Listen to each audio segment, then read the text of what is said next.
The paranormal, UFOs, monsters, mysteries. You're listening to Talking Weird. And now, from a cabin deep in the Northwoods, your hosts, Dr. Dean Bertram and Jen Durrell.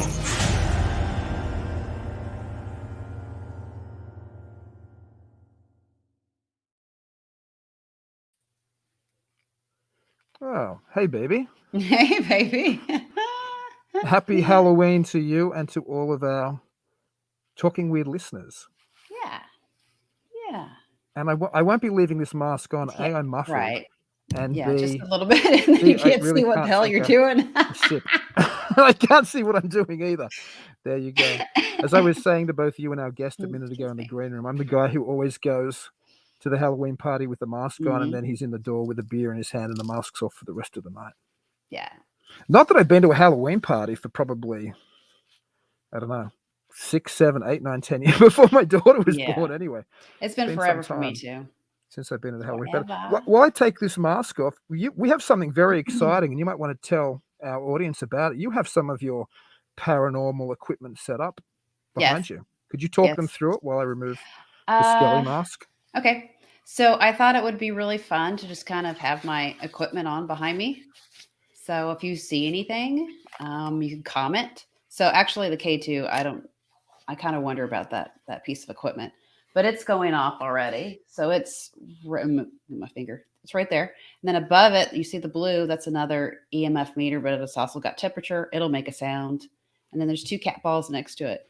And then I have down here a silver flashlight, and above it is a red one. So that's just in case they actually light up, and then we can ask yes or no questions. Well, the veil is at its thinnest, right? Mm-hmm. And it's a time of the year where things prowl our land, looking in at windows to catch the unprepared. Unprepared. It's actually Halloween already in Australia, my home country, although I consider America my home now, of course. I love this country, but it's also my parents' wedding anniversary. Can you believe that? They were married on Halloween. Yes. That's cool. So happy anniversary. They always listen. God bless them, my mother and Alan. So happy anniversary. I hope you're enjoying. Happy anniversary. We hope you're enjoying the day. You know what we should do before we bring our spectacular guest on? Are there any messages yet there? Because I told people we'd address messages before we got into the swing of things. We've got 2 people. We got Bart. Thank you, Bernard. Great to have you back. Hey, babies. We got Ed. Ed, the third baby. We have a guest challenging your dominance at the moment, Ed. I think you're in 4 episodes, and tonight's guest this will be her 3rd episode. So, yeah, when she's on next, it's going to be 4 for 4. Eek. By the way, as we said, and we're very serious about this, if anybody out there is in the Halloween spirit, as we are in a costume, you can go and post a photo of yourself if you want to, in your costume, on the Talking Weird Facebook page below tonight's show. Like, you'll see the link for tonight's show. It has a picture. It's the Halloween episode. There's a pumpkin instead of our normal little one-eyed alien man. You'll be able to see it very clearly. Post a photo of yourself in costume there if you're in costume. And what we'll do is nice there. Thanks, Shay. Yeah, it's my skelly head. That and red. Yeah, Ed wants to be on again. Anyways, we were saying post that photo of yourself in costume, and Jen and I and tonight's wonderful guest will vote at the end. If anybody shares any photos in costume, who's the best, has the best costume, and I will send you a Talking Weird t-shirt. I'll PM you and get your size, and I'll send you a Talking Weird t-shirt. Yeah. Work. So yeah, that should be fun. And I was saying to you before we had our guest on, if for any reason there's a draw, if there's lots of them and it has to be a deciding vote, I'll do the Peppermint Patty and A Race for Your Life, Charlie Brown, and cast the deciding vote myself. So, but that's only should that come to that. So please, we'd love to see photos of anybody in Halloween array tonight. Anyway, without any further ado, I think we should probably roll into introducing our guest. I had to take my skelly glove off because this glove is pre-touchscreen. I couldn't control my little system here. So anyway, tonight's guest, who I'm delighted to have back on. We've had her on before for Valentine's Day, and we've also had her on for St. Paddy's Day. She's absolutely fantastic. And she's a mostly fictional character who has dedicated herself to the telling of tales and spirits, and the tales of spirits, and the spirit of telling a good tale. She has a disturbing and entertaining knowledge of both the supernatural and the best libations to accompany them. She resides in the city of Milwaukee, a few hours to my south, arguably the best place on earth to hone the skills of both drinking and storytelling. She is also the co-host of T's Weird Week podcast. So I'm delighted to welcome back to Talking Weird, the one, the only Heidi Erickson.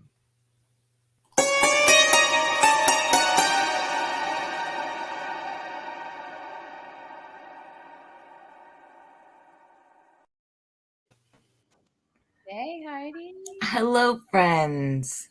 Halloween, Heidi. Oh, blessed Samhain to you, friends. Oh, I've missed you so much. How are you? Have you seen the dog man up in your little cabin up there? I Oh. see. You know what? It's funny. I don't see things up here, but there's a story. I'm not a dog man anyway. There's a story in one of Linda Godfrey's books about a werewolf, and I won't say my town. I don't want all of my millions of fans crushing my little homestead.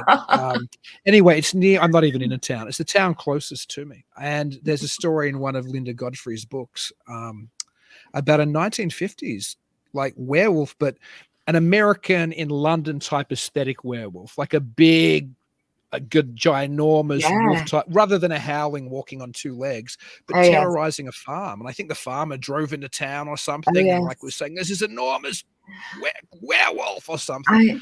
I think if you're coming from Australia, the best place to settle in Wisconsin is here in the North Woods, where you are. I think you made a good choice because this is where all the monsters are. That's true. I recently just discovered that there's a goat man here, a frog man. Did you know? I knew the goat man. I didn't know frog man. No, there's a goat man and a frog man, a dog man. There's a lot of men who are also partly animals, and that's somewhat to do with the beer concentration here, certainly. There's a lizard man, like in a town not that far from me called Medford. There's a report of a lizard man appearing on the middle of a road one night. It's true. It's true. Blessed Samhain to you, my friends. Happy Halloween. Happy Halloween. It is back in my old country, the Gaelic countries, Scotland and Ireland and the like. They'd be settling down in their little huts of wattles and clay, worrying about the fairies that would come for them. That's fair. The fae are not to be fucked with, and I think that's fair. That's very, very fair. But I'm sure you have all kinds of wonderful Halloween tales for us tonight. I'm so excited. Jen and I have been hyped about this episode. Yeah, I actually was. My big concern about this episode was what we were going to talk about. There's so much to discuss. First of all, I'd like to point out that I came from a very, not the best Halloween party I've ever been at, but one of the best Halloween parties I've ever been at to join you. Originally, there was supposed to be 50 people who were going to contribute to this podcast because they were very excited that I was speaking to you. Jen, you especially. I showed them your photograph and they were like, Jen is hot. Oh, wow. Okay. Yeah. No, Thank you. like paranormal hot, which is a degree higher than regular hot. I'd like to point out that's like Dana Scully hot. Oh, I like that compliment. Thank you. She's definitely Dana Scully hot. That's amazing. And I was like, yes, I'm going to talk to these people about Samhain. And they were like, I have so many opinions on that. But both of my partners were like, what if you sat in your kitchen and talked to Jen so that there weren't 15 people telling Jen how hot she was? Not that Dean is not also hot. Dean. Thank you. Also hot in a libertarian sort of way. And I'd like to point that out. But I felt like for Samhain, it was really important that I do a traditional thing, which is to drink heavily. So, Dean, where's your drink? Dean, Jen, Are we? Mine. So we. We're Yeah. vibing with you. Don't you worry. Yes. Spectacular. And I feel a small degree of guilt pulling you out of a Halloween party. Mind you, I haven't been in a Halloween party for literally probably 6 years. So. If I had known, I would have invited you. We had a bonfire. Oh, We did a wow. ritual at the beginning. Ooh, Good Yeah. grief. that's fun. That's the real Halloween. No, it's true because it's funny in Wisconsin. So many people from here have roots in Scandinavian blood and Germany, Irish blood. Yeah. All of these people are very deeply connected to the Fae. And of course, Samhain comes from the Fae tradition, from mostly Celtic tradition, where very naughty things happen on Samhain. In fact, in many parts of the world, this is called Mischief Night. Just quickly, I'm sorry to cut in, but Bernard Weekend, one of our regular listeners, says that America wants to know what you're drinking, Heidi. So I won't cut in with many fan comments tonight or listener comments, but I have to ask that. Yeah. I'd like to point out that tonight I've had a lot to drink. What I love about being on Talking Weird is that Jen and Dean both appreciate the value of alcohol and storytelling. I love that about both of you. I'm drinking an Oktoberfest from Lakefront Brewery right now. I was originally drinking a pumpkin beer. I like to point out that I am actually credentialed in beer, where I have actual credentials where, like, you could, I don't know. I'm sure I could go to lunch on these credentials in many places. I don't, because capitalism. But pumpkin beer is legit. If you want to talk about Samhain and witches, which I do because that's hot, beer was originally brewed by women. And what we think of as witches, pointy hats, cauldrons, black cats, that's all from women who brew beer. Huh. Right? I did not know that. No, it's true. What you think of as like witches in cauldrons, that was where they brewed their beer. In great big vats where they brewed their wort, and the cats they kept were to keep the mice away from all their grain. And the great big tall hats they were so when they entered taverns, people knew that they had beer. They bought their beer from these witches with the tall hats. Huh.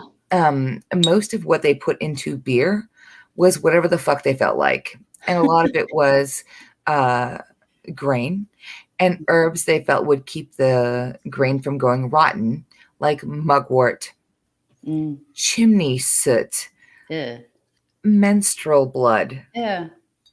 Yeah, I'm not sure how that tastes. I've not quite gone that way yet. One day when I'm feeling very spicy, I will brew a beer of that variety. Dean, you should know that the forefront of menstrual blood and yeast brewed beer comes from Australia. The women who are brewing beer based on menstrual yeast are all Australian because the Australian bitches know what's up. Great. When you live every day where you could put your shoes into your feet into a shoe where a spider could destroy you, those are the women who are like, I'm going to take my menstrual blood and brew a beer that would challenge Satan. So all these pumpkin beers are very traditional, and people who talk shit about pumpkin beers don't know what beer is about. So I had several pumpkin beers, some Fireball, which is very American. Gotta have that. You must. Good stuff. This is Wisconsin, so I actually was at a party where we were giving candy to children, and then to the adults we were giving shots, Jello shots. Yes, that were made with Fireball and apple cider. That's why I moved here. The first Halloween I spent in Wisconsin, I brought my small child. He was 4 or something. And he got Snickers bars and M&Ms and what have you. And I got shots of whiskey brewed with cinnamon or apple or whatever. And I was like, this is like the beer commercial dream of my dreams. We drank a lot of that. So drinking is traditional for Halloween, is what I'm saying. Oh, indeed. Yeah. How do you feel about that? Drinking and Halloween. Do you feel Yeah, like good? I feel very good about that. No, we didn't have, just as a quick aside, we didn't have Halloween parties in Australia. Well, I did because I was a Halloween obsessed since I was a child, but there was no Halloween celebrated in Australia by probably the vast or even a sizable portion of the population until I was well into my 20s. Like So nothing.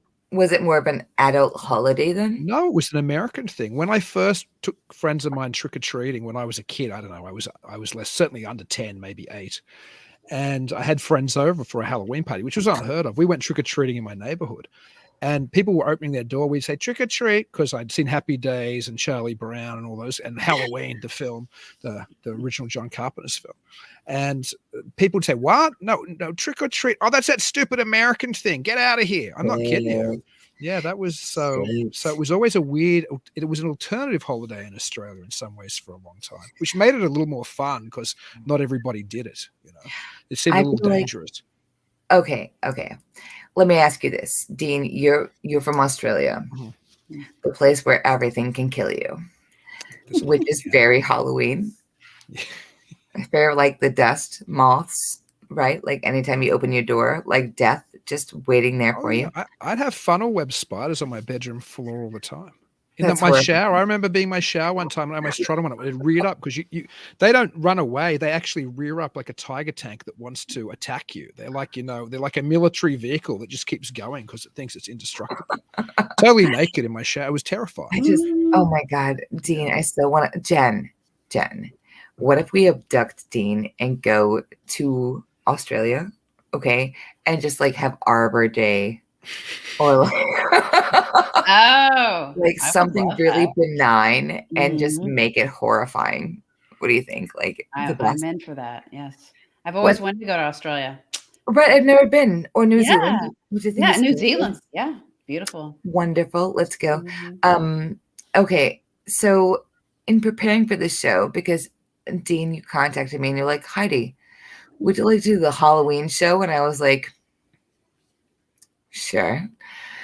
There's so much to talk about. Australia as a continent, as a whole island, independent of the whole rest of the Western world, was settled, yes, as a prison colony, as a penal colony for Europe, was it not? Like, right. They were like, you were so naughty that we're going to send you to Australia. I never thought of our penal roots as hot until you're biting your knuckles down. I love that about Australia. I love that. Wait, who's talking to us? Jeff Addis. Beer and menstrual blood, but have had to admit, don't like Aussie. I don't like Aussie accents. Dean seems okay. Then he recovers it. Well, thank you. Well, great. Thank you, Jeff. Aren't you precious? Okay. You should grow up with nothing but Aussie accents. Yeah, I love them. You really dislike them. That's very sexy. What I like about Australian accents is that they are, I mean, predominantly these were people who were from England and Ireland and were naughty. So naughty people got sent to Australia, which is fair because Australia is a little scary. Like, you're from there, Dean. You know it's a little scary. You open your closet and there could be what? Snakes, spiders, fucking emu. There was a whole war. Like, Australia is terrifying. It's a terrifying place, which is what I love about it. Honestly, that's the thing about Australia that makes me buy lingerie, is that it's just terrifying. It's a scary, scary place. Just like, you could just go to make eggs in the morning and there could be like the deadliest spider alive. I love that. Well, here's another quick funnel web story for you, just because I have so many. When I grew up, we had, as many people do in the Australian suburbs, a pool, because it's so hot there. It's not like Wisconsin where pools freeze, so nobody has them. In Australia, lots of backyards have pools. But funnel webs play dead on the bottom of the pool and have a little bubble that they can breathe in or something. And so they pretend they're dead. just so you'll have contact with them, and then they'll give you the business. You know and how not the good disturbing business. it is that there's just an animal that will fuck with you just Yeah. to see if you'll die? Yeah, Teen, it's the that's fun of it. terrifying. It'll do You it. don't do that here. There's like cows and shit. That's it. Like that's, and then you're up in your cabin in the middle of nowhere where there's like, and you're like, the dog man is here. I was like, the dog man?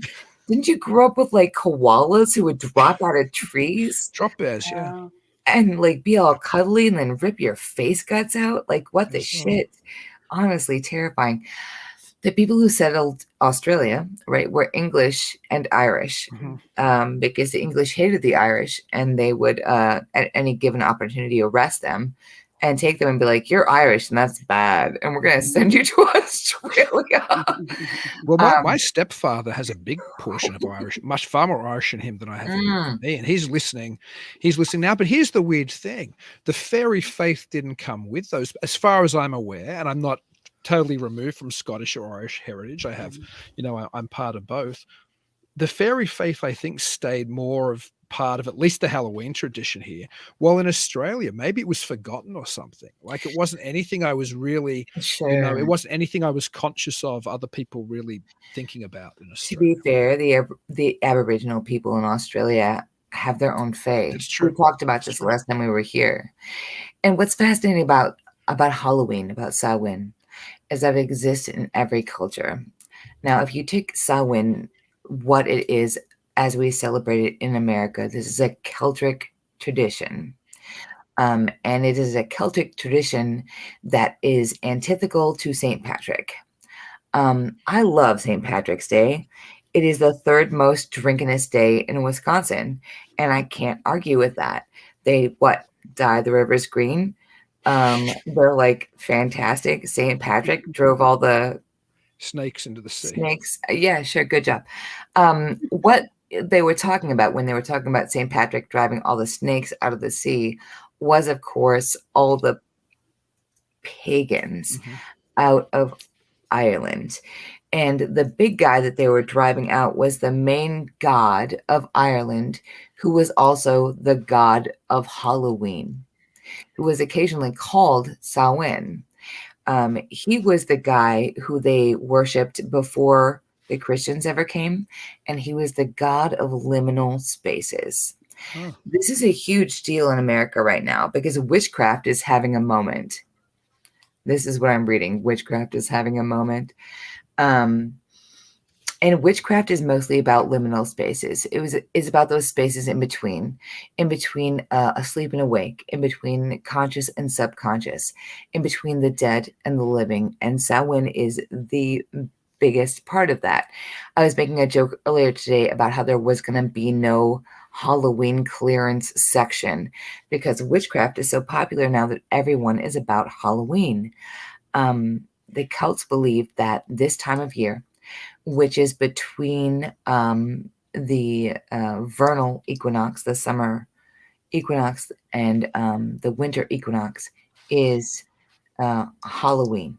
So between Mabon and Yule is Halloween. It's a quarter celebration.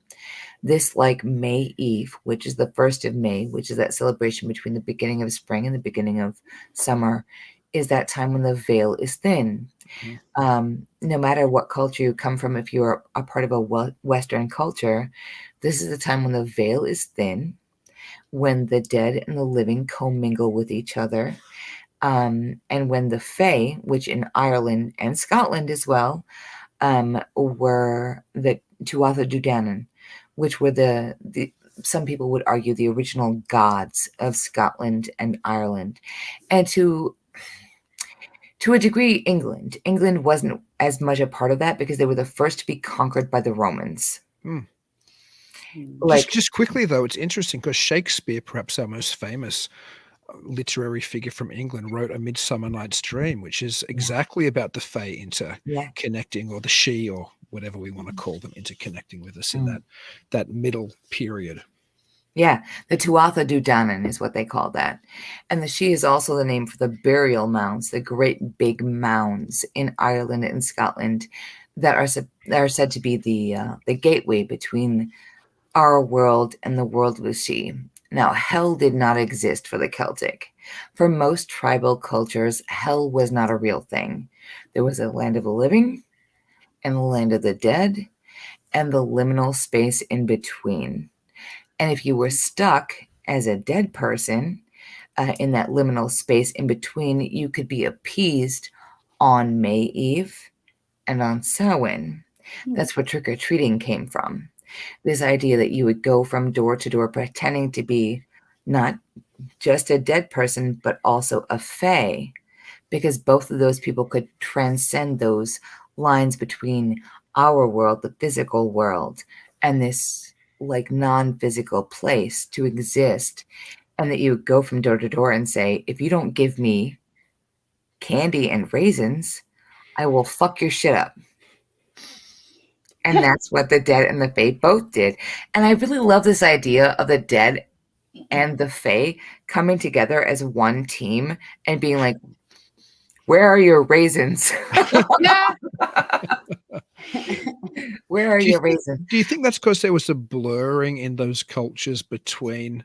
It's something I'm fascinated with is what the fairies actually were, or what the fae or the she actually were. Like, there's so many different theories. They were the dead, they were the angels who didn't take side, and either on Satan's side or on God and Michael's side, or they were this alternative species that lived in a realm which coincided with ours. So sometimes I think that the she or the fae were the dead, right?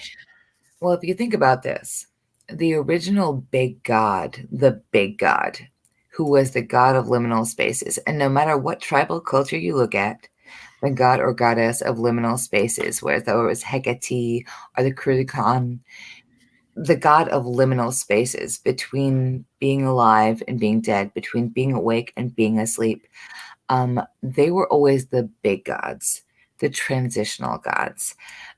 They were the ones that were worshipped the hardest, where they're like, we're going to roast a whole ass pig and also sacrifice 2/3 of our children and crops to make sure that you're not pissed off. Those were always like the gods. The Tuatha De Danann, I've always felt, if you subscribe to this idea that there were whole ass civilized cultures who existed before humanity. And the last time I was on, we talked about the Perry Reese map a little bit. This idea that there were civilized cultures who existed before humanity. I believe the Tuatha De Danann were part of that. And this idea that they were banished. Because if you look at Celtic mythology, on Samhain, everything important that happened in Celtic mythology happened on Samhain. Every big king of Ireland was dominated, was destroyed, was just like they sat down to play Mario Kart with the Tuatha De Danann, and they just got fucked up by the Dagobah, who were the Tuatha De Danann, because the Morrigan met up with them on Samhain night, and they did the dirty. And the Morrigan was like, I am the goddess of death and war, and I've just decided that because we did some things, you are going to win against the humans because they suck and we just banged, and there you go. I feel like the Tuatha De Danann were always representative of these, what do they call those gods in Mesopotamian times?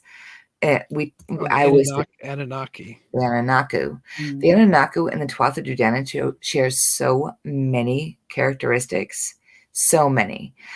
Being winged beings, having this technology and this knowledge above and beyond mortal men, being able to go from one place to another instantaneously, having this knowledge of medicine, of the comprehension of nature. Like, I really feel like all those myths are archetypal, globally archetypal. And I feel like if you study the Tuatha De Danann and those myths, you understand maybe what the third age of man is like. Because according to the Dine, who are the Navajo people, and who most of the native people of America follow this kind of mythology in some form or another, they're so close to the Tuatha De Danann that you can even replace syllables in the stories, the names of their heroes, to match the exact same thing. Which brings me to the next thing. I like to point out to our listeners that Dina and Jen had no idea what I was going to talk about tonight. I was like, they're like, let's do Halloween. And I was like, absolutely. I went recently and saw Antlers. Did you guys see that? I've heard of it. I haven't watched it yet, though. I don't want to brag, but like the paranormal conference of Milwaukee, we got advanced screening tickets. Oh, yeah. I saw that it was playing there, though. I was conscious that it was screening there. I would have loved to gone, but it's just. Well, if you guys would come and get naked and hooked up with me, you would have had pre-screening tickets too. But oh no, Dean's all up in his cabin, like writing the great American novel or whatever. And Jen, I presume you have like a very, very profitable OnlyFans / are also running like Fortune 500 company. But we did that here in Milwaukee. I hated it. Oh. No, I did. As a person with like very strong indigenous ties, I hated it because it was about the Wendigo. Mm-hmm. And what had happened was there was a film executive who had done so much coke that morning. He'd done so much coke. He was in his bathroom and he was like, right nostril, left nostril, and he was like, "Hey, you guys, did you ever hear of the Wendigo? It's having like a moment. Is Guillermo del Toro still on contract?" And then they like wrote a movie, which is sad because Wendigo, as we think of it, like Dean, if I say Wendigo, what do you picture? Like, what do you see? Well, I know the common popular mythology is something which has deer antlers, but I'm also cognizant of the old. Who was the person who wrote the famous Wendigo story? Was it Algernon Blacknon, or what's his name? It was Alan Schultz who wrote the original scary stories to tell in the dark that popularized the image that we think of when we see the Wendigo. That's the one with the horns, right? Yes, indeed. Here's the thing about it. Wendigo is a DNA myth, is a Navajo myth. A Wendigo in real life. If you can, I got into a huge fight on the internet, you guys. P.S. The internet is haunted. I'll get to that.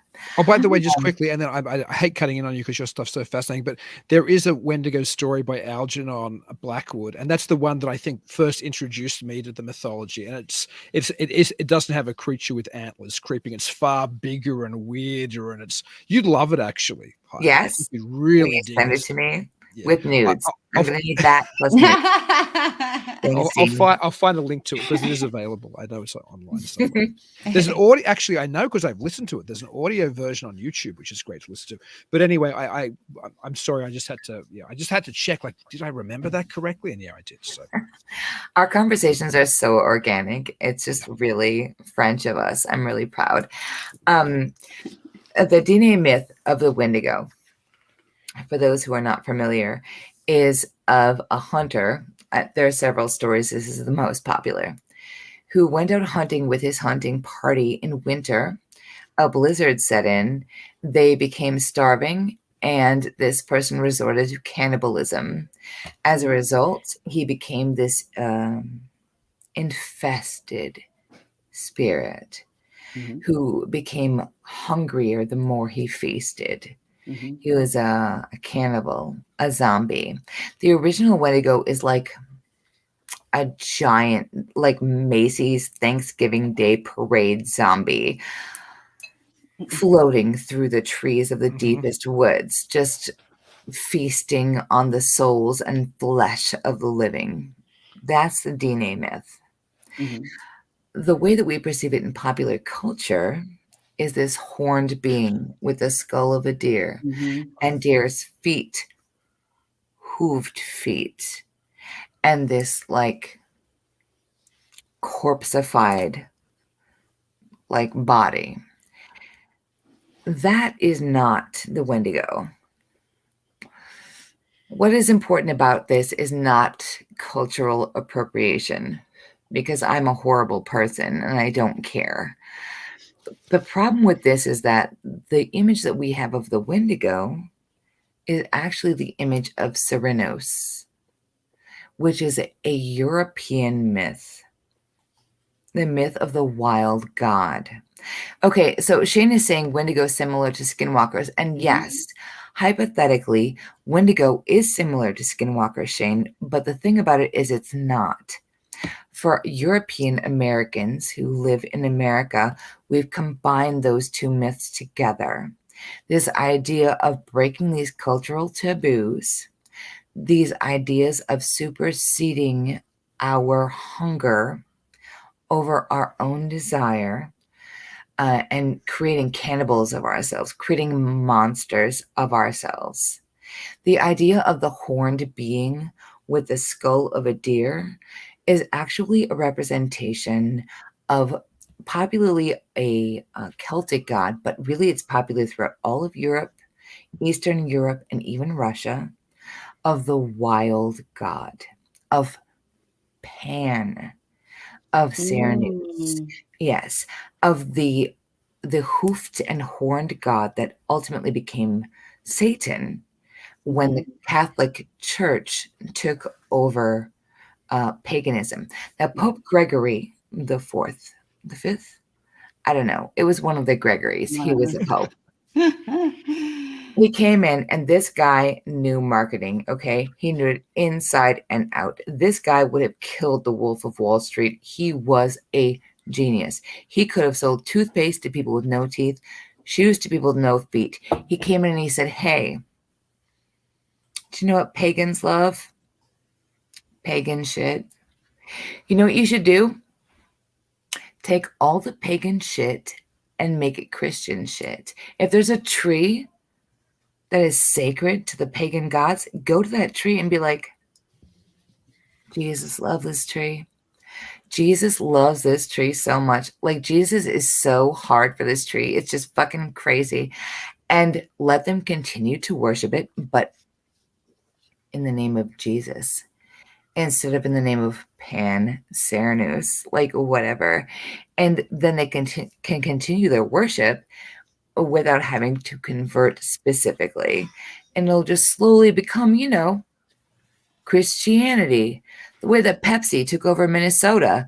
Like, it was a Coke state originally, but like Pepsi was like, what if we just made Pepsi floats instead of Coke floats? And then when people went to the drive-in, they could get Pepsi floats instead of Coke floats.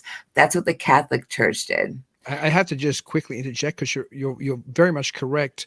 The particularly the ascendancy of Mary in the Catholic Church was a way for them to imprint Mary upon goddess religion and goddess worship. 100%.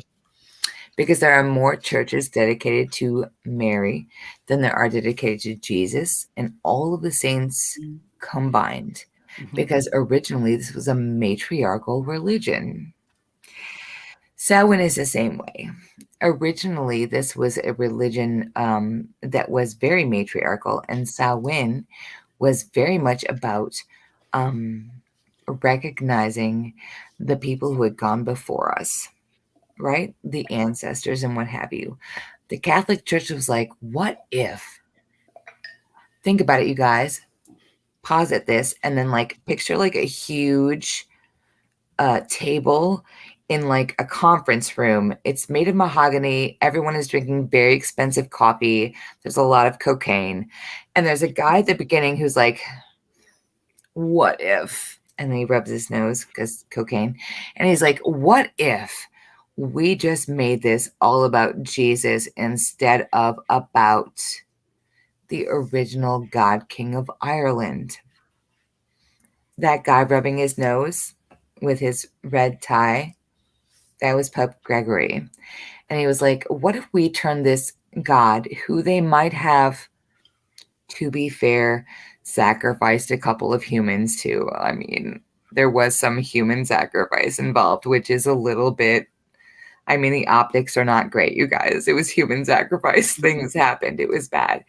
During Samhain, like kings fell, 2/3 of the children were sacrificed. This was the time that livestock were called the last harvest before winter. So they bring in all the cows and then like maybe kill like 2/3 of them and turn them into sausage. I don't know, like what? I wasn't there. It was messy. It was really messy. That's the Conal Cochran speech from Halloween 3 as well, about the hills running red with the blood of children and animals or something, right? I love that you referenced that. So the last Halloween was not the last Halloween, which I have not seen yet, but I hear is just. I haven't seen it either. I haven't either. I've heard it's gorgeous. The last Halloween, where they were making it about Jason was being worshipped by a cult of Thorn, right? They were worshiping this Celtic god. Huh. Yeah, they were referencing this Celtic god who was turned into a demon. In fact, he was so turned into a demon that according to the Catholic Church, he actually became a worm, which is WURM. Like Virum, like dragon. Like a dragon. He became a dragon. Do you know what he had? 12 followers made of gold.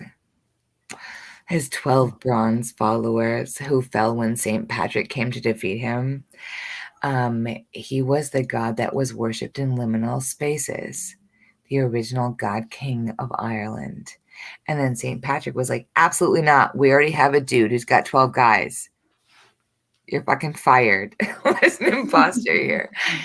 And St. Patrick drove him out or whatever, because all of the myths about St. Patrick are like the snakes, about him driving the pagans out of Ireland, which is a big deal because of all the places in Europe. Because it's not as though the Anglos and the Saxons and all of the other tribal peoples of Europe didn't have the same exact mythology.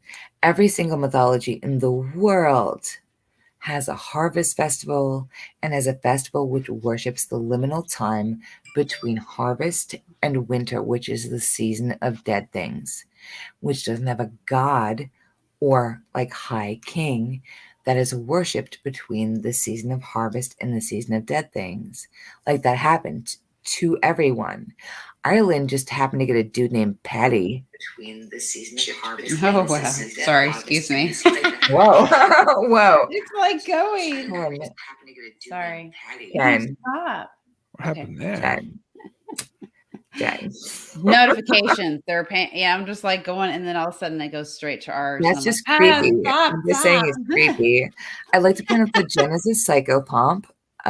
She is a creature that is also liminal.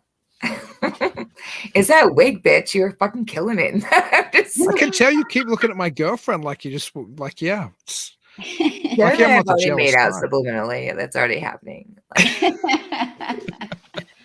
Not long ago, Dean was like, you should come out and come drinking with us. And I was like, are you sure? What happened to Midwest Weed Fest? I hope you're coming next year. No, we should. Here's what I think. I actually set up a situation. Okay, so everyone thinks Halloween is the spookiest season. It's not.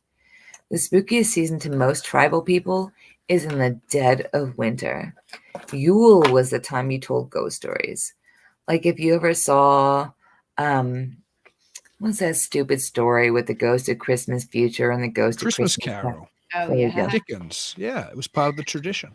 Yeah, it's a ghost story because at Christmas time, that's when we told ghost stories, because Yule, the middle of winter, was when everything was fucking dead. Like everything was dead.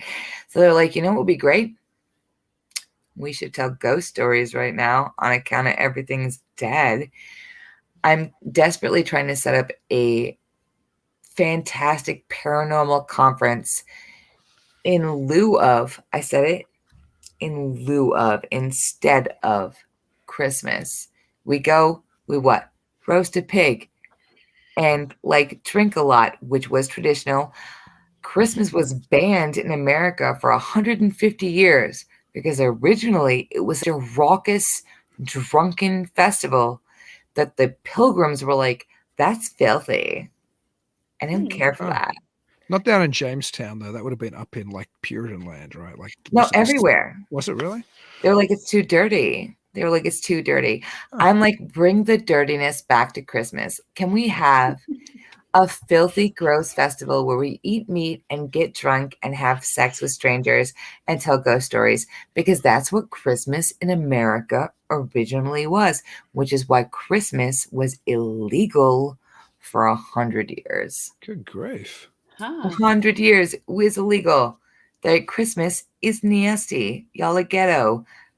I'm just saying that's what they said. And I feel like if that's the way it's going to be, like, I'm ready. I have a fucking I'll be recipe honest. for I it. love Halloween, but Christmas is my favorite holiday. Oh, it's my favorite. Yeah. Really. Yeah. Yeah, I feel like there should be, like, I'm so ready to bartend for an excellent, perfect, real life, down home, original American Christmas where we all just like light bonfires and sacrifice, like, what? I don't know, cattle or whatever. Like, I don't have a cattle, but I could get one for a party and just tell ghost stories because everything is dead. It's winter time. And, just get weird with it. I mean, anything the Quakers were against, I'm for, is I guess what I'm saying. Yeah. That's where I'm at. What part? I can't remember. What part of the States were you from originally, Heidi? Before you came, because you said you came to Wisconsin when your son was Yeah. born. I forget where you were from, though. My father was in the military. I'm not from anywhere originally. Oh. I spent most of my pre-youth in Scotland. Huh. Ah, that makes some sense. Right. Yeah, the most haunted place in, like, the Northern Hemisphere. Mhm. And then I moved to South Carolina, which is also very haunted. And then I thought all those places have a tradition of being haunted. They have stories. They build their tourism on it. Come see our haunted castle or plantation or whatever. Yeah. Wisconsin is the creepiest place I've ever lived in my life. Huh. Every third street is just so very haunted. Are you sensitive like Jen? Like you can pick up when you're She raised her eyebrows. I don't drink this heavily for nothing, Dean. Gosh. Milwaukee, I feel like, okay, how about this?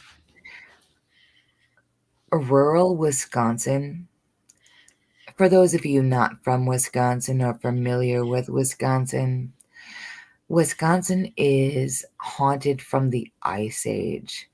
The entire state was built on the graves of glaciers, and the people who moved here, who walked here across the land bridge from Asia, because whatever was going on in Asia was so ratchet that they were willing to walk across Alaska to get here.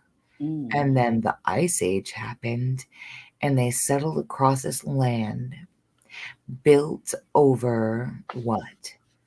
These limestone caverns rife with rivers that brought this energy to them that just drew the dead and the wicked.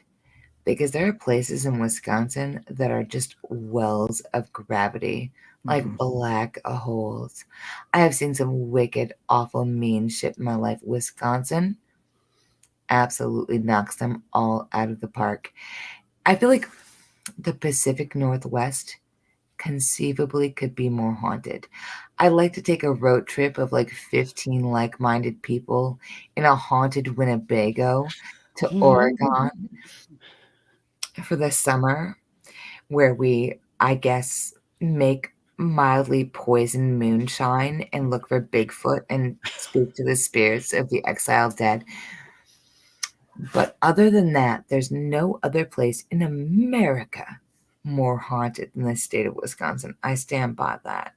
It's interesting you're talking about the distant past in Wisconsin, because the driftless area to the west of me is an area which is and the glacial movements and things. It's an area which is just loaded with everything from Mothman through Bigfoot through Black Panthers. It's a crazy area. I mean, the Can I things that tell come you? out of there. Can I tell you what I did for you for Halloween, Dean, as a special gift for you?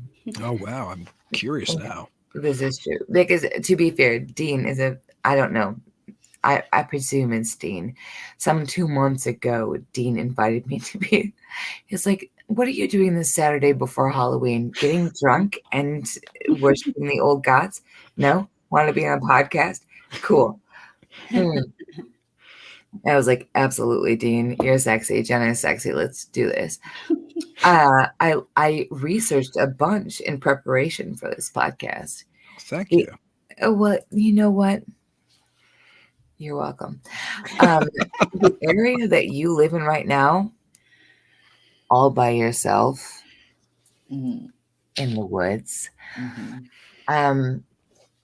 is so occupied by every manner of cryptid things I didn't think were possible. Goat men, dog men, lizard men, frog men, men who are part frog men live in your area. There is a higher rate of UFO sightings in the Driftless area than there is in anywhere else in the United States, with the exception of Death Valley, Dean. Good gracious. You're welcome. It's the weirdest place in the universe. I think what we ought to do is have summer camp at Dean's cabin. If you agree, I think you should mention that in the comments and talk about how much you'd like to have slip and slide time and craft night at Dean's Craft night. cabin, because I'm 100% willing to finance that. I would love us all to build Ouija boards and go canoeing, I guess, at Dean's cabin. That's my big dream, because Wisconsin is the most haunted place in the continental United States, with the possible exception of certain parts of not Death Valley, but the desert in between California and Utah, which I maintain is a gateway to another universe entirely. I think the Duatha Dudanan are the same people as the people who built the Zuni habitations, which are the longest habitated places in the continental United States. I think they're the same people. If you look at the myths.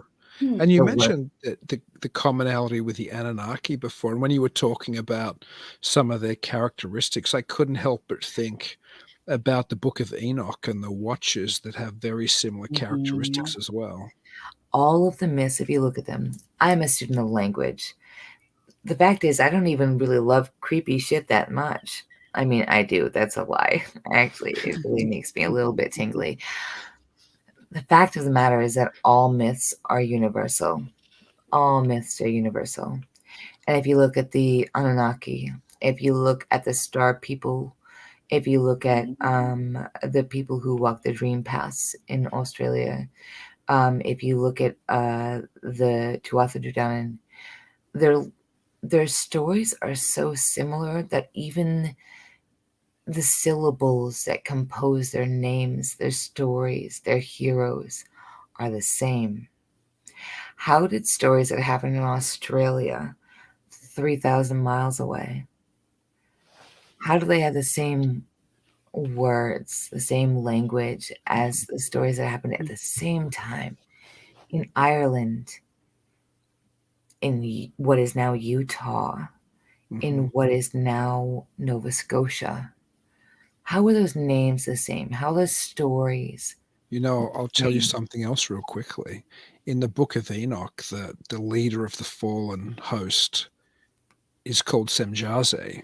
Semjaze is also the ET that contacted Billy Meyer and other UFO contactees. And that's the thing, and that's relevant, Dean, is we're not separate from our ancestors. We are the same people. If you are on Highway 411 and something fucking whack happens to you, you're not any different than some fucking red-haired kid in what is now what? Dublin. All those things happen to us at the same time. Humanity has only existed for 10,000 years, and 10,000 years is nothing. It's nothing. The By the way, pyramids. I'm going to ask you a question quickly, Heidi. Jeff Addis just said that I look like David Paulides, and I don't take that as an insult at all. But do you think that the Paulides missing 411 stuff is somehow connected to the type of non-human entities that we're talking about being, perhaps whether they're sociological or whether, let's just assume they're real for a minute. Do you think that perhaps the she or the fae or the whatever we want to call them from whatever culture are the things that are still making folks, I'm not talking about alien abduction where you disappear for half an hour, I'm talking about people who poof vanish off the map? First of all, I'd like to preface this by saying that one day marijuana will be legal in the state of Wisconsin, and Dean and Jen and I are going to get very high on the, like, I'm guessing the banks of, I want to say Lake Winnebago. You guys are going to love Lake Winnebago. It's so haunted. Yes, because they're all the same stories. If you look at the stories of the wild men, the people who live beneath the hills, if you talk about the people who live in the dream time, they're all the same language. The rhythm of the language is the same. And the odds of the rhythm, of the beat, of the syllables following in cultures that far apart across that distant of time, that is so unlikely. That is so unlikely because languages diverge so quickly. Like if you had a sister who really didn't like your mom, and so she moved to San Francisco and did a bunch of drugs and like became an advertising executive while your mom was still like believing in QAnon and like whatever. Those are two completely different people, but they're related to each other. And that's the way mythology is. That's the way language is. If you talk about Sasquatch, for example, you're talking about missing 411. I was talking to someone earlier about how people talk about like humanoid creatures from other planets, and how there's not just the grays. That's what everybody pictures. There's cat people, there's lizard people, there's fog people, like all of these people, persons, cultures who exist, and all of their stories and language somehow magically match with what? The stories and histories of the Anunnaki, the stories and histories of the star people from Australia, from the far American Southwest. All of these stories are the same. If you look at them for any period of time, they come from the same place. They have the same rhythm, which is so fucking unlikely. Think about Midwestern food. Look at tater tot casserole compared to fucking what? Tacos. They're not the same. If you give like enchiladas to Barbara from Oconomowoc, she's going to be like, what the fuck is this? But at the same time, it's what? A casserole, hello, baked with cheese and red sauce. It's the same shit. It's a different tune. It all comes from the same place. And it's because there's way more to sentient humanoid history than we would like to acknowledge, because it messes with our idea of what is who we are and what is who we might have been. And that's just human nature, is to ignore the magical, outrageous, and to acknowledge only the mundane and like what the bobbleheads we keep on our desks at work. Like, but it is the same. It's the same shit always. I think we ignore the importance of the imaginal realm and the things that perhaps reside there. But I also can't help sometimes thinking that this commonality cross culturally of these other entities that once taught us culture, the idea of culture gods. It takes me back to Genesis, and it takes me back to Enoch. And I wonder if these things were a third of the fallen host. That Absolutely. narrative Yeah, they were thrown out, and that's what came here. This is what kills me. And I love that you keep referring to Enoch. I have this thing about I have this thing for Satan. That's real. He's naughty, and I like that. He's got like what? A motorcycle, a lot of cryptocurrency. Love him. Thanks, He Greg. probably invented cryptocurrency for the beast system at the end. Just saying. Satan invented cryptocurrency. What is Jeff saying? Do you guys think all the anomalous things are related? Are grays, elves, and spirits? This is what I'm saying, Jeff. I'm saying they're all the same story. It's the same story told from different cultural perspectives. It's the same exact thing. Samhain is relevant. If you are a very modern person, and let's be fair, magic, witchcraft, it's having a moment, is it not? It is a disco of the 2020s. Part of me is really offended by that in a very like goth kid. I was sacrificing virgins when you still thought that wasn't cool sort of way. And part of me is like, good, you're entitled to that. You're entitled to this like nature worship, to being connected to the planet you were born on and the trees, like the fucking fish, like whatever. And part of me is like, on a quantum level, if you look at the mathematics of it, we are all creatures that exist as part of a illusion, a hologram. Like they've spent a lot of time proving that probably our conscious experience is a simulation, which gives us a lot of questions like why and who created that simulation, and are we going to have to pay for upgrades because we always do and it's not fair. I think that it's all related, Jeff. I'm saying that let's hold on.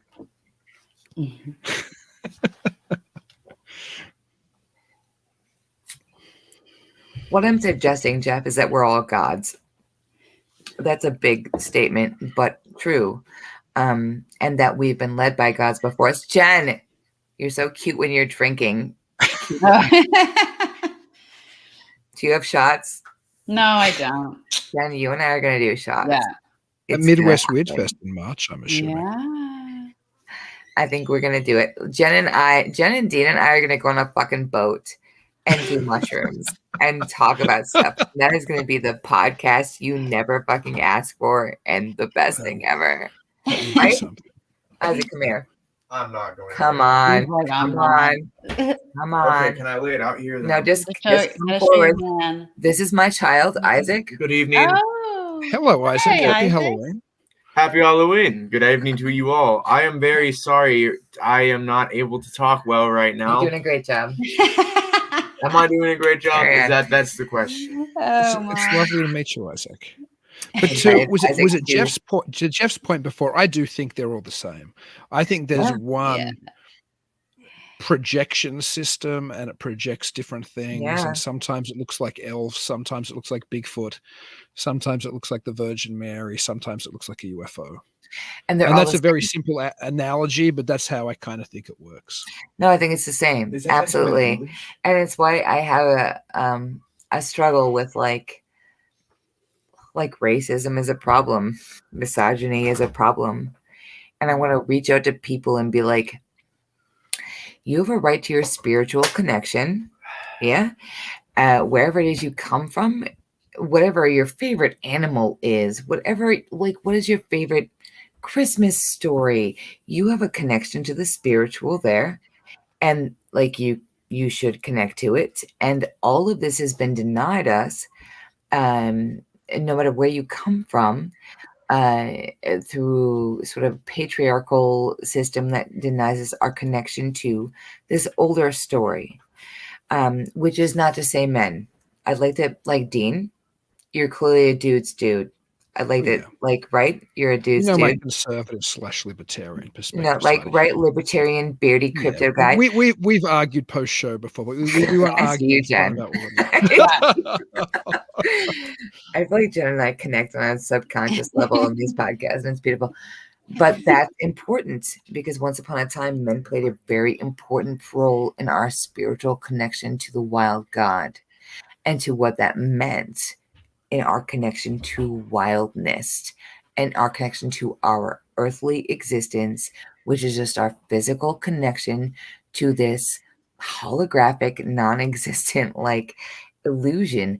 And I feel like it's really important to acknowledge this, especially right now when the veil is thin, because that's what Samhain is. The veil is thin, just like May Eve. The veil is thin.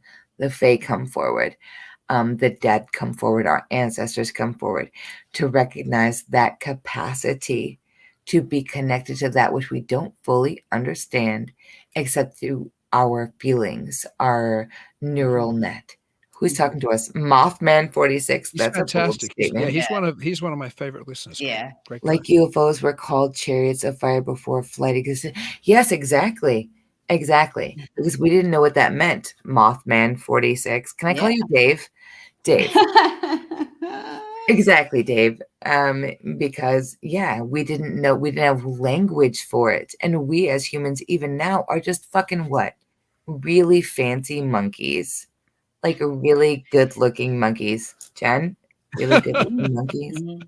Yeah. All right, you too, Dean, but to a lesser extent, let's be fair. Though I look more like a monkey. I got more facial hair left, in fairness. Yeah, but Jen and I have put more work into it. Like I totally understand. Did you put did you draw on your eyebrows before you came here? Yeah. No, you did not. And I love that about you. But let's be real. Yeah, no, absolutely. Because like we believe that those were spiritual things. It doesn't mean they weren't. Okay. You want to talk personal? Can we get personal for a second? Sure. You guys want to? So my father has a pancreatic condition. Shall we say? That's not good. He has to have a thing called a Whipple procedure. Gosh. Which is where they remove like a portion of his pancreas, a portion of his lower intestine, a portion of his stomach, a portion of his spleen. Is a whole fucking thing, right? Like that's serious. But also, we have the science to remove a part of my father's whole fucking shit. They're gonna re-plumb his gut. That's science. We have the science to accomplish that. Somebody has the mathematics where they figured that out. That's magic. You have to believe it exists on a certain extent or it isn't going to fucking work. And the chariots, the fire were the same. We believed they were gods, and so they were. Because they were so much more advanced than we were. Just And we are so much incidentally more. about belief in medical health. There's a book by Michael Talbot called The Holographic Universe. It was a very popular book in New Age circles in the 90s. Genius. Absolutely beautiful poetry. It is. Well, I'm glad you've read. But you remember the case in there was somebody whose body was riddled with cancer and he was given a placebo and told it was a cancer fix. Oh, thank you. Oh, thank you. Mothman 46 is wishing a father well. He's And he was told it was a cancer fix, and all the cancers disappeared. And the doctors were like, "What on earth?" And then they told him, "Hey, it was just a placebo," and they all came back, and he was dead. Doesn't matter. So it goes to show that there is there's something bigger than the physical. Because on the quantum level, they have proved that physical reality, is influenced by the observer, not just by their opinion, but by the fact they were observed. That means something. Like magic means something that way. And Samhain, do you see I'm trying to keep this on theme, you guys? You're welcome. Is that magic is relevant in that it is about belief. It is about imposing your will on reality. I think this is why it fits so well with the libertarian theme. I don't know about you, Jen. I know quantum universe. Yes, Jeff, absolutely. Now, you and I, Dean, have conversed somewhat about libertarian theory. I don't know about you, Jen. I presume that you really adore this person who is very passionate about his independent will and recognizes you as a human being and also has really good dick, which is why I'm with my libertarian partner. Because let's be fair, the libertarian dick is not to be fucked with.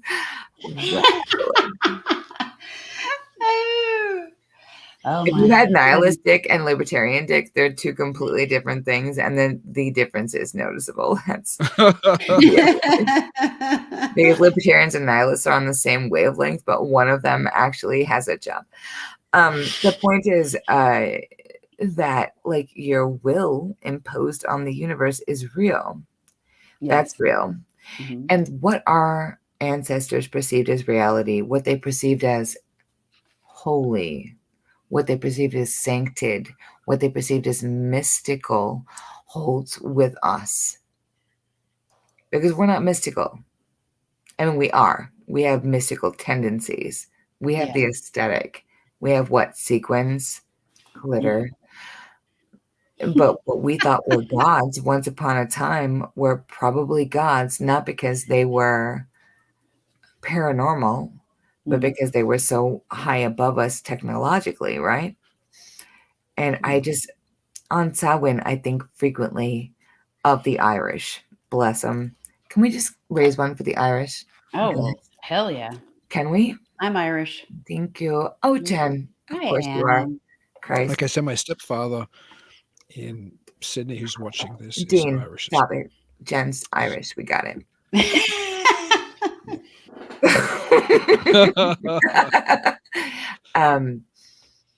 The Irish were super connected. And I feel like this is partly because if you look into the history of the Irish, there's no proof of where or when the Tuatha De Danann came from. We talked about this before. The Irish are the strangest of the traditionally European people in that their history comes from a place that might legitimately be otherworldly. Because the history of the Tuatha De Danann is the best documented and the most odd, the most Marvel universe, the most Disney ass shit that ever happened.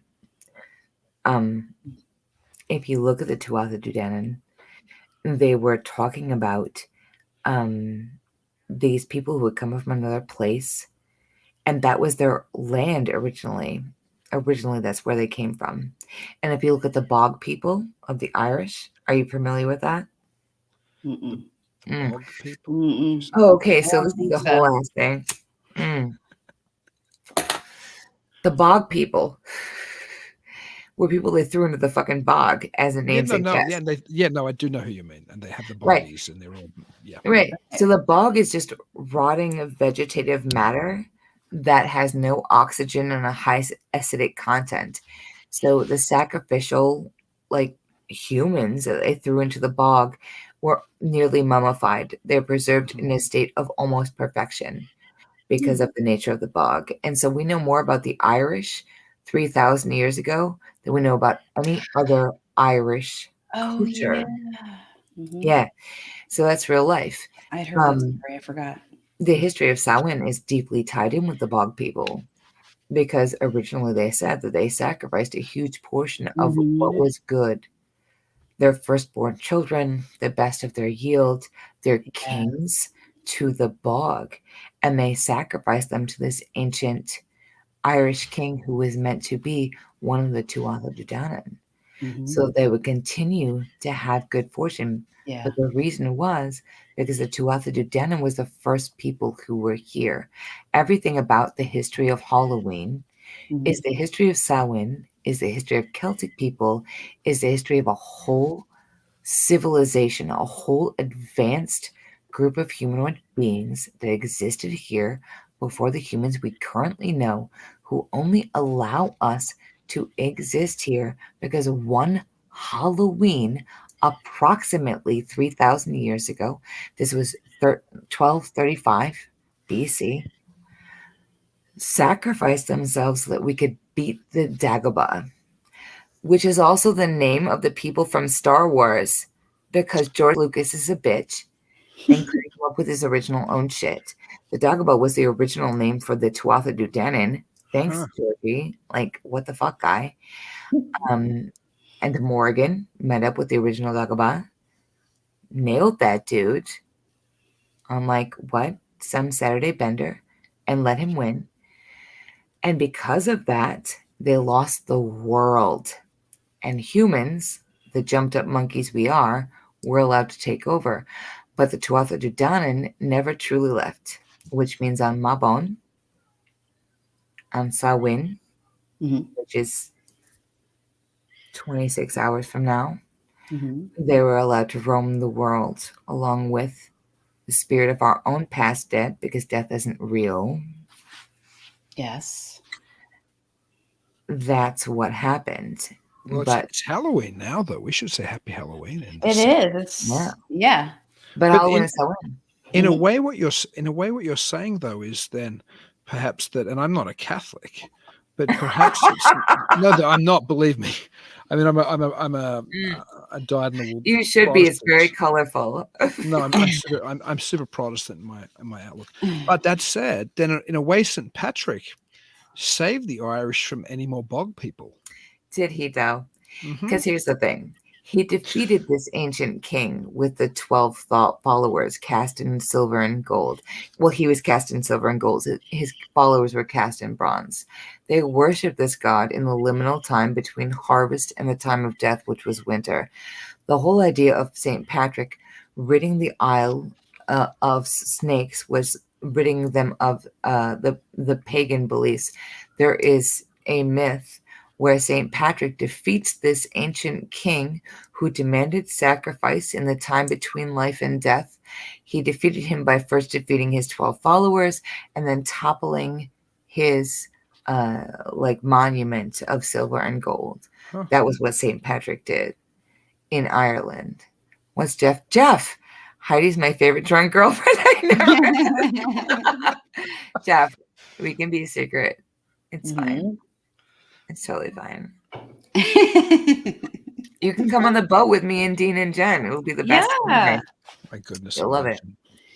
So he freed them of that, yes, but he didn't, because Catholicism subverted all of the stories of all of the civilizations that came before us.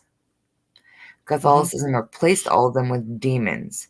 So this character became a dragon, became a worm, became a demon. When before that, he was this character who, yes, occasionally you had to sacrifice your firstborn. I mean, I guess.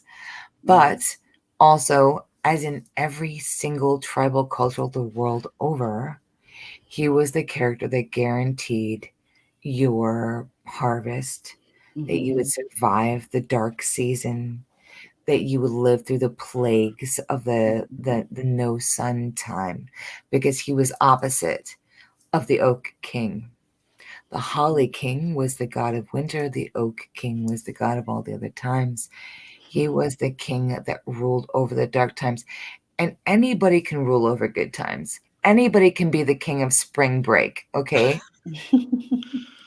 Anybody can be the spring of your fucking sophomore year of college. You know what I'm saying? Like, it takes somebody with some fucking spine and a plan to rule over, like, finals. And the Holly King was a guy who was like king of finals. Jeff says, I was in Dublin for a week long time ago and pissed off a bartender when I said snakes were pagans that the patty chase off.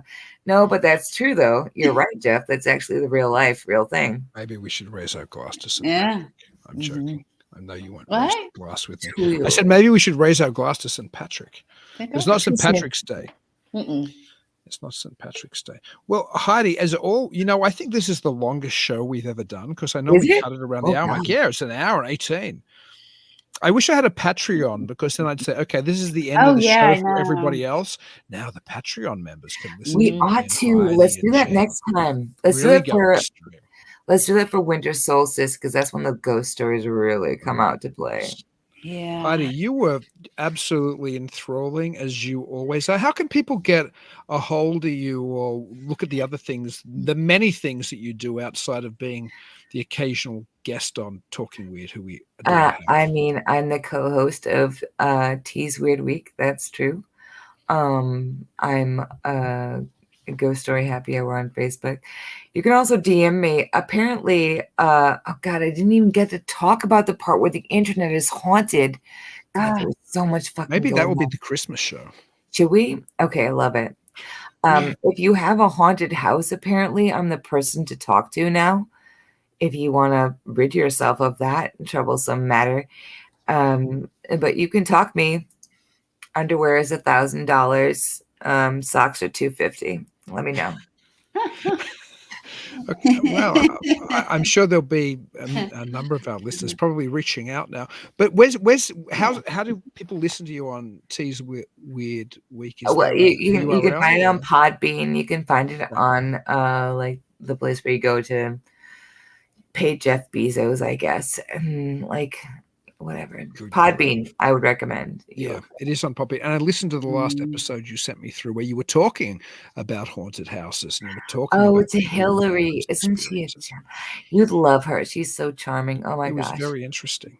But listen, we're going to have you back, I believe, for I hope you do. For the Christmas/solstice show. So let's do it. I'm looking I'll do a ritual for you guys. Would you like to do a ritual? You know what? I'll tell you a real quick funny story, then we have to go. And I'm not sure if I should even tell this story, but I'm going to. When we had, when we did the last, not the last Midwest Weird Fest, the one before COVID, we had Greg Newkirk, who did the show Hellier, amongst many other things. Yes. And in Hellier, they do a ritual to pan fully on screen, like it plays out. I was so uncomfortable when I watched that in my living room before I played it at the Weird Fest that I had to stop it because I was conscious a ritual was being played out. I'm like, I don't know if I want this playing out in my living room. Anyway, of course, pan is the root word for pandemic.